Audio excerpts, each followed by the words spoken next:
Hi everybody, welcome back to my channel. In today's video we're going to be taking a look at the latest Cricut Design Space update, which is number beta version 7.30.127.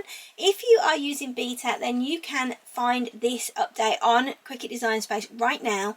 You don't need to wait for it to roll out to you. All you need to do to move on to this version is go onto this three-line menu at the top, come down here to settings, and then you'll see the application experience. You can choose from either the beta or the live versions. Live version will make it go down to 7.29, and that will not include all of these updates that you're going to see with me here today. So without any further ado, let's jump straight on in.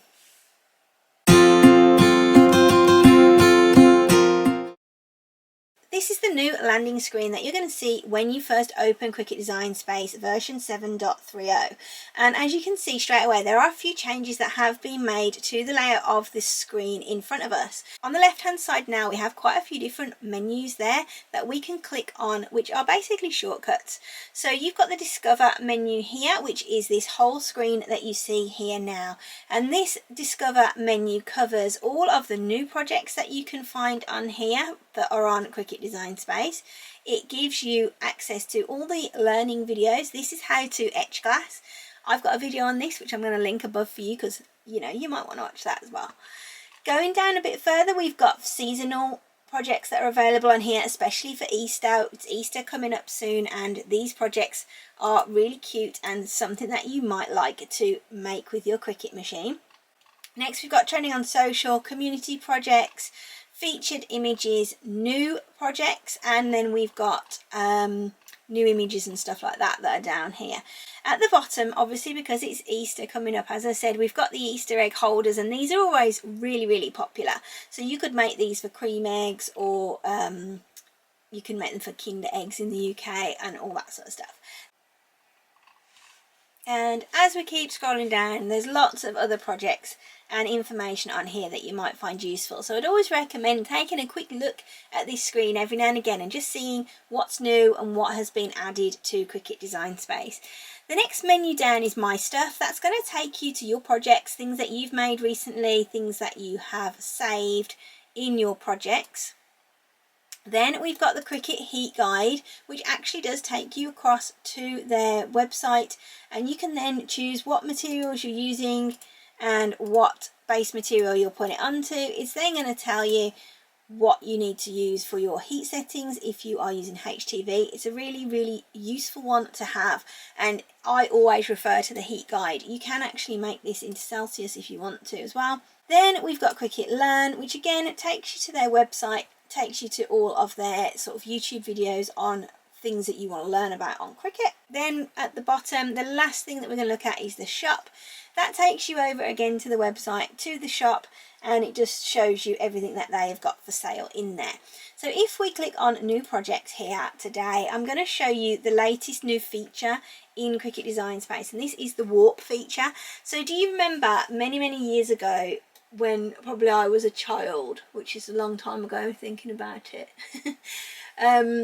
we used to use Microsoft Word ever such a lot in school, and we used to have this cool feature called Word Art, and we used to love this. Whenever we were doing a project or a poster or a presentation or something for class, what we used to do was jump on Word Art all the time. And as you can see on the screen now, Word Art was just so fun to use. We loved it. So Cricut have now brought out what is effectively Word Art in Cricut Design Space. So I'm going to show you how to use it. So if I grab some text here on the left hand side, I'm going to make some beach decals. Let's do it in capitals.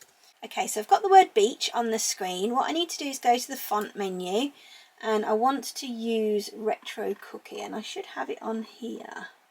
So there it is. There is Retro Cookie. Now you've probably seen quite a lot of designs and SVGs at the moment that are being made using this type of sort of bubbly font, and this one is perfect. I'll pop the name of it down below for you as well.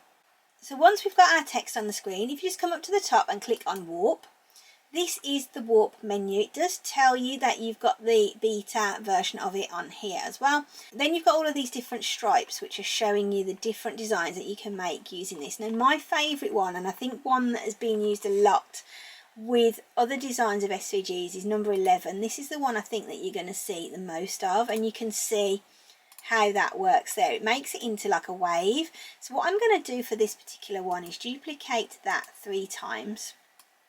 I'm going to pop them underneath one another like so. Then I'm going to just select everything by dragging over it like so, and then come up to align. I'm going to center them all to, I'm going to align them all to the left. And then what I'm going to do again is come up to align again.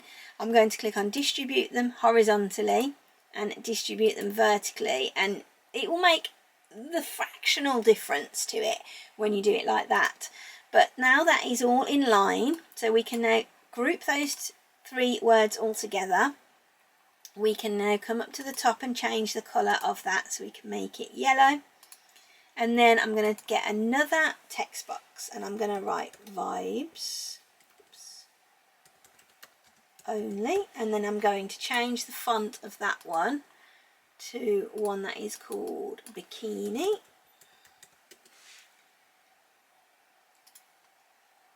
Okay, and then we can just shrink that down. I'm going to make that into a pale blue and just pop it there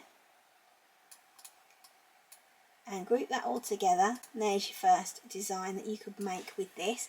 The next design that you can make using warp, I'm going to just duplicate this one because we can add to this. So I really love the offset feature, so you could add an offset to this. Let's make it 0.5 centimeters and apply that. Now you can see that that's made a really cool outline around it. You could put this onto a beach bag or onto a t-shirt or something like that if you wanted to. I don't care for these little cut out bits that they always seem to have on the offset. So what I like to do is select the offset in my layers panel and then come down to contour and hide all contours, and then that's gone now. We can now change the colour of that. Let's make it a funky orange and then group that all together. That's another design that we could make using this new feature.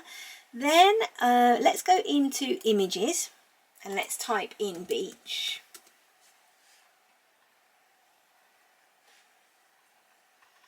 Let's choose something funky. So let's choose this beach ball. This is fun. So we're going to use a different one for this now. So let's just shrink that down a touch. Let's change the colour of that to this nice orangey colour. And then let's choose the word beach again.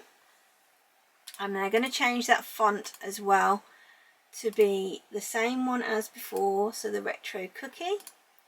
Then what I want to do is turn this around, just rotate that, and I'm going to pop it in here.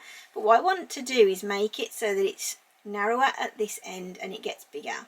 Let's select our word now and then come up to warp, and we can choose which one we fancy. Now let's have a look which one is going to work for this. I think maybe try this one. Oh no, that's not right. No.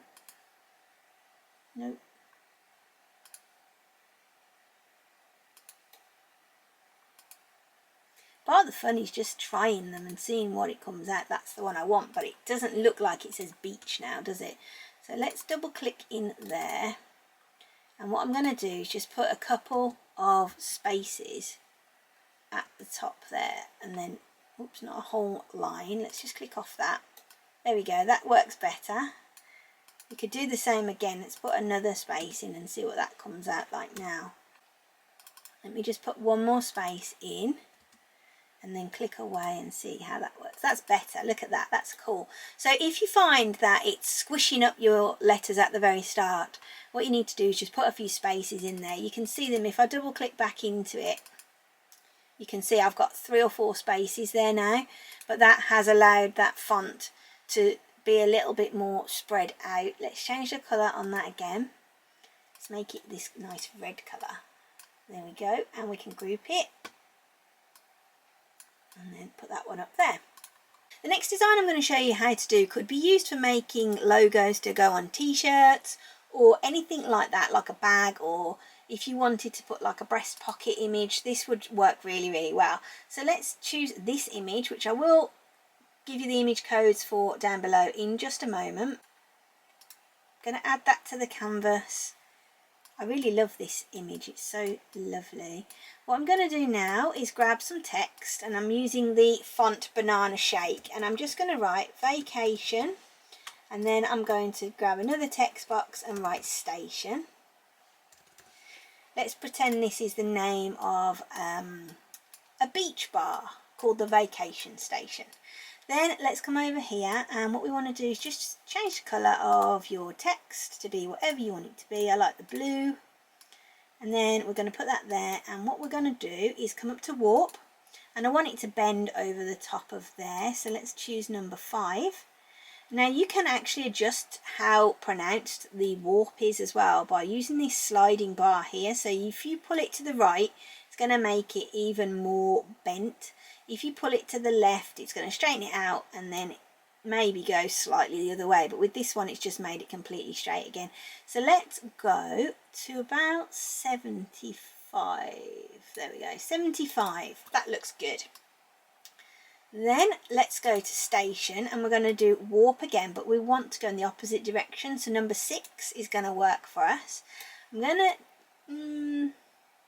to leave it actually around 47. That looks cool. There we go. Put those together, then select everything, align and center horizontally. There we go, and group together, and now we've got an awesome logo for our beach bar. One thing I just want to mention is that you cannot warp anything that you have edited heavily. So now that I've grouped this together, you'll see the warp option has disappeared, and even if I just click on that layer, the warp option is still greyed out, so I can't actually do anything with that now. Let me see if I ungroup whether it will come back. Yeah, so if I've ungrouped it, it'll come back.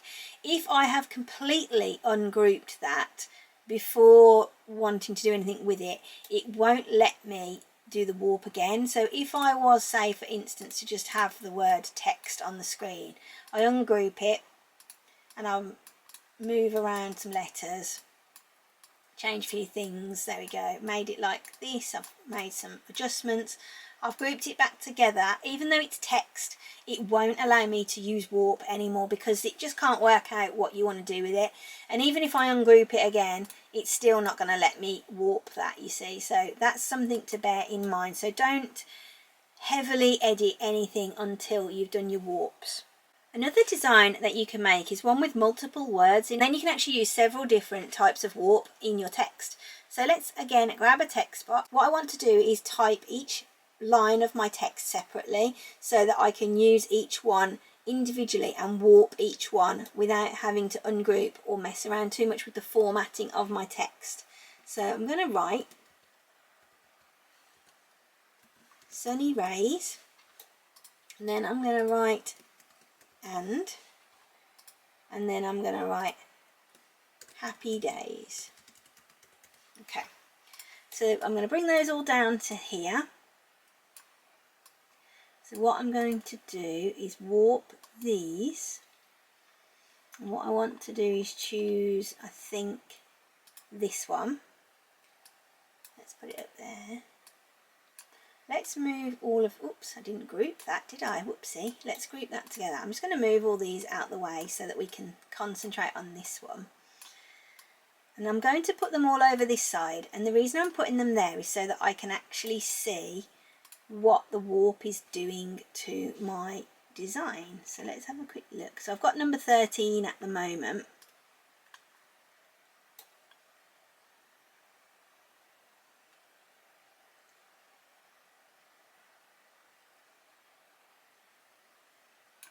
Okay, let's do happy days, and I think we're going to go the other way. Let's move them together, and then we want to and we're going to come up again to warp, and I want to go that way, I think. But I'm going to do what I did before and just double click into that word and just give myself a few spaces, and then come back up to warp and change that again to number 16. There we go. sunny rays and happy days. And then what you can do is come over into images, so we can find ourselves another fun design to go in that space now. Let's go for that one. It's really simple. It's going to be big, I think. Oh, yeah. Let's shrink it down. That can go in the space there. We can change the colour again of our letters. I'm going to use this funky red.